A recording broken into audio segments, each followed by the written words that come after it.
समय का भेद और हमारी असावधानी कई बार हमें समस्या में डाल देती और हमें पीड़ा पहुंचाती। फिर हम कभी अपने मित्रों से, कभी अपने आप से, कभी ईश्वर से केवल एक ही प्रश्न पूछते हैं कि क्यों, मेरे साथ ही ऐसा क्यों हुआ? इस प्रश्न का उत्तर किसी के पास नहीं। ये प्रश्न एक चक्रव्यूह की तरह है और इससे निकलने का मार्ग भी एक प्रश्न से ही आता है। यदि ऐसी अनुभूति हो तो स्वयं से प्रश्न पूछिए कि अब मैं ऐसा क्या करूं कि उस पीड़ा का अंत हो जाए। यदि मार्ग में बाधा आए तो ये प्रश्न ना करें कि बाधा मेरे समक्ष ही क्यों आई, बल्कि ये देखें कि उस बाधा से कई लोग आगे भी बढ़े हैं। आगे बढ़ने के लिए पांव से धरती को धकेलना पड़ता है। जो बीत गया उसकी पीड़ा का मरहम बीते हुए कल में नहीं, आने वाले भविष्य में मिलेगा। वर्तमान को अतीत के अन्याय का शोक मनाने में व्यर्थ ना करें। वर्तमान का उपयोग ये सोचने में करें कि ऐसा क्या किया जाए कि भविष्य में किसी दूसरे को वो पीड़ा ना सहनी पड़े।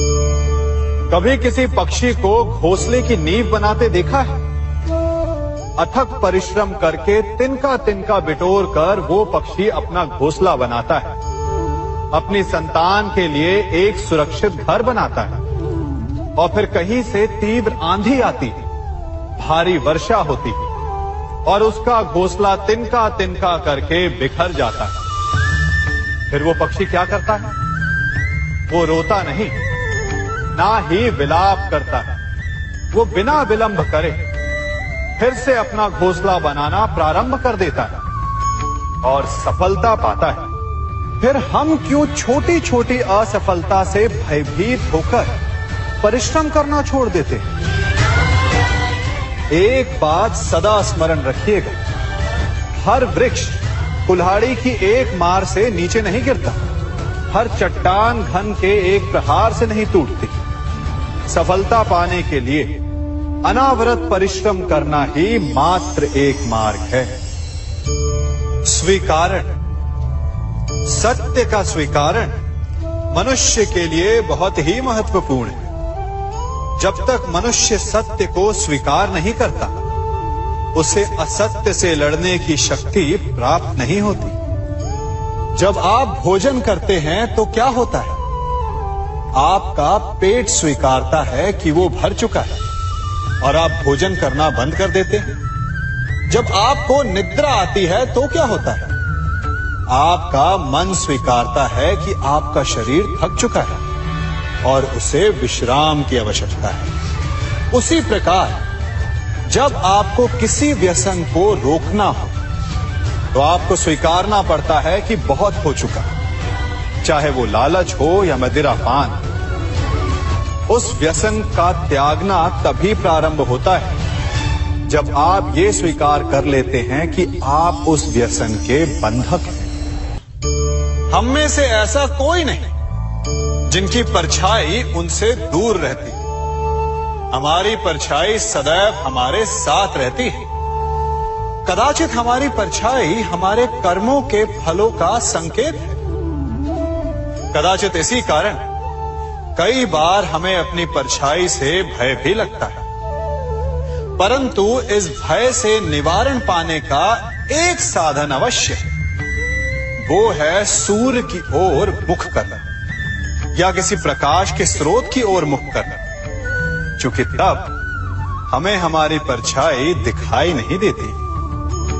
यदि इसे जीवन के संदर्भ में देखें तो ये प्रकाश का स्रोत शुभ कर्मों की चेतना है। यदि आपके मन में शुभ कर्म करने की इच्छा है तो आपको कभी भी अपने कर्मों के फल का भय नहीं होगा, क्योंकि यदि आपका मन शुद्ध होगा तो आपके कर्म शुद्ध होंगे और शुद्ध कर्मों का फल कभी अशुद्ध नहीं हो सकता।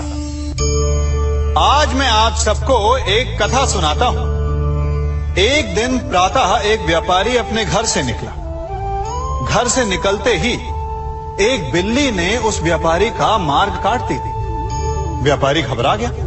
वो फिर से घर लौट गया और शुभ घड़ी की प्रतीक्षा करने लगा।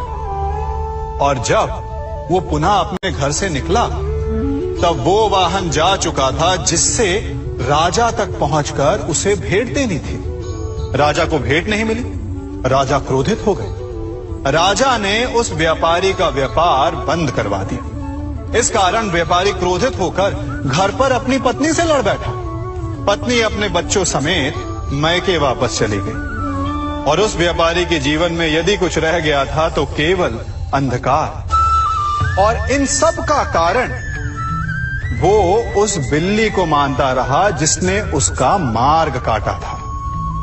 ऐसा ही एक दूसरा व्यापारी राजा को भेंट देने निकला और उस व्यापारी का मार्ग भी एक बिल्ली ने काट दिया।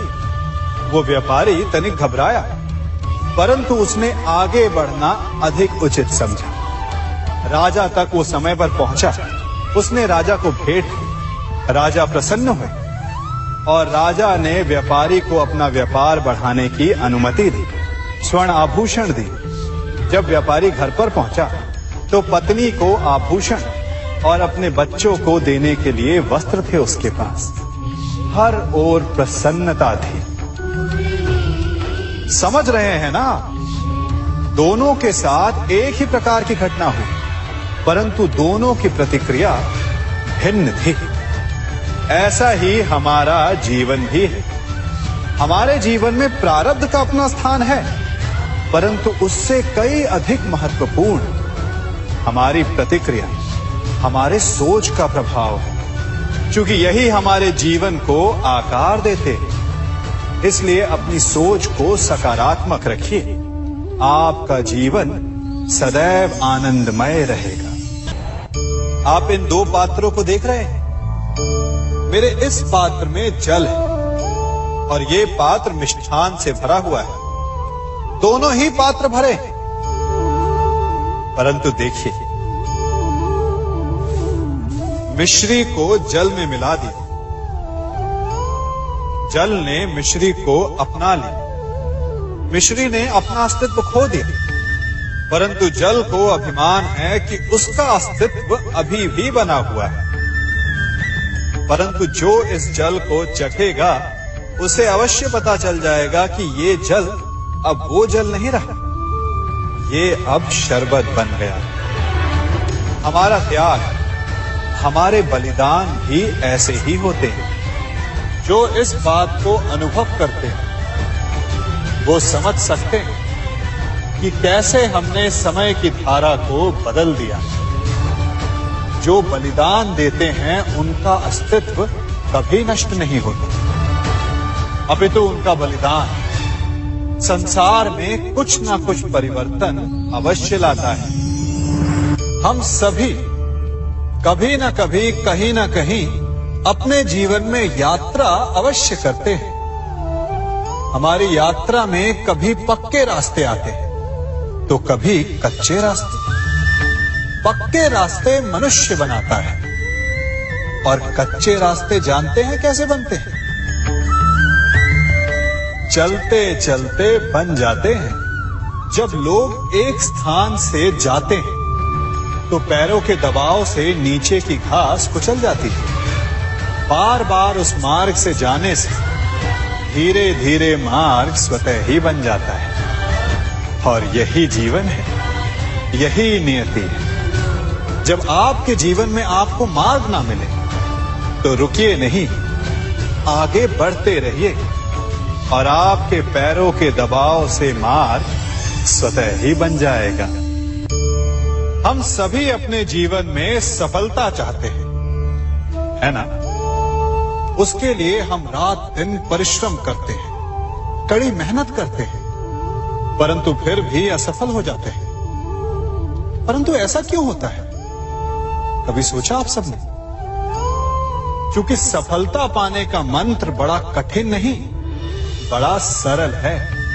उचित विचार, उचित समय उचित स्थान पर उचित प्रहार। जब आपके विचार, समय, स्थान और प्रहार यानी परिश्रम उचित है, तो सफलता आप ही को मिलेगी। जिस प्रकार एक लोहार लोहे से कुछ बनाते समय उस लोहे के सही ताप तक के आने की प्रतीक्षा करता है और समय आने पर उचित स्थान पर पर्याप्त बल से प्रहार करता है और लोहा आकार ले लेता है, ठीक उसी प्रकार आपकी सफलता भी आकार लेती है।